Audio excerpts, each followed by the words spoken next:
Dalam riwayatnya dikatakan orang yang paling berat siksaannya hari kiamat, riwayat Bukhari, adalah al-musawwirin, orang-orang yang mengukis dan menggambar itu. Maka ini penting untuk diketahui teman-teman sekalian. Tentu yang khilaf di antara ulama hanya masalah foto saja. Dan ini Allahu alam pendapat paling bijaksana, pendapat Syekh Utsaimin rahimahullah, yang beliau mengatakan foto dibolehkan pada hal-hal yang tidak berbau kemaksiatan kepada Allah Azza wa Jalla, gitu kan? Sebab foto ini seperti seseorang yang sedang melihat dirinya di kaca. Itu pendapat beliau. Jadi sama saja diciplak, beda dengan lukis. Lukis itu tidak akan bisa sama dan memang ini yang dilarang dalam hadis, gitu kan? Kalau gambar, maka ini masih dibolehkan. Makanya para masyayikh pun mengambil gambar sekarang. Mereka tidak sama sekali ada masalah. Terutama pada hal-hal yang darurat ya. Ijazah, paspor, KTP kan gitu.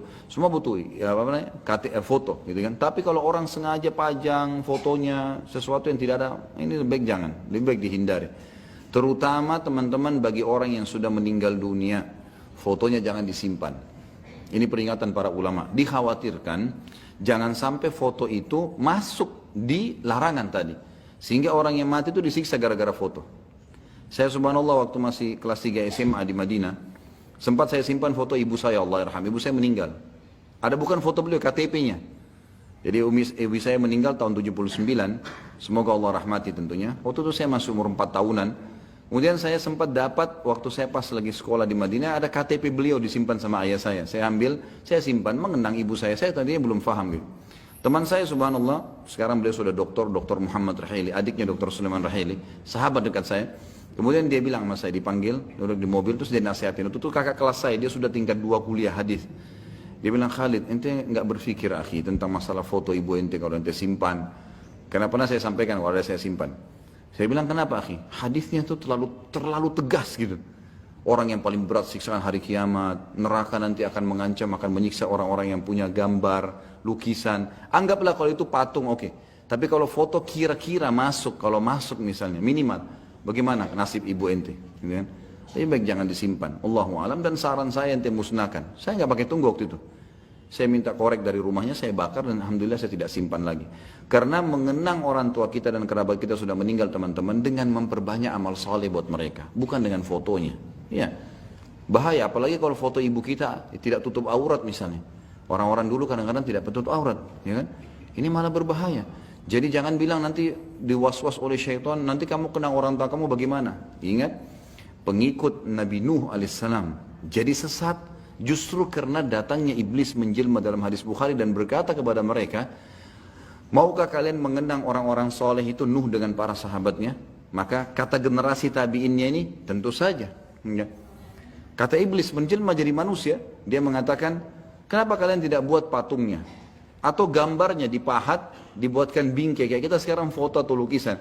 Kalian taruh di rumah-rumah kalian, tidak untuk disembah, untuk dikenang. Supaya kalian kalau lihat, maka kalian selalu termotivasi ibadah.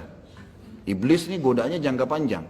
Generasi tabi'innya buat tuh, ada yang pahat patung, ada yang pahat cuman lukisan, dipasang seperti kayu tapi ditempel di dinding rumah mereka. Nggak disembah. Subhanallah, setelah habis generasi tabi'innya, datang tabi'innya, gitu kan? Barulah iblis datang lagi mengatakan orang tua kalian dulu tidak meletakkan ini kosong, tapi menjadikan mereka perantara dengan Allah karena mereka orang soleh. Amal kalian tidak seimbang dengan amal mereka. Mulailah mereka menyembah berhala-berhala, akhirnya terjadi kemusyrikan.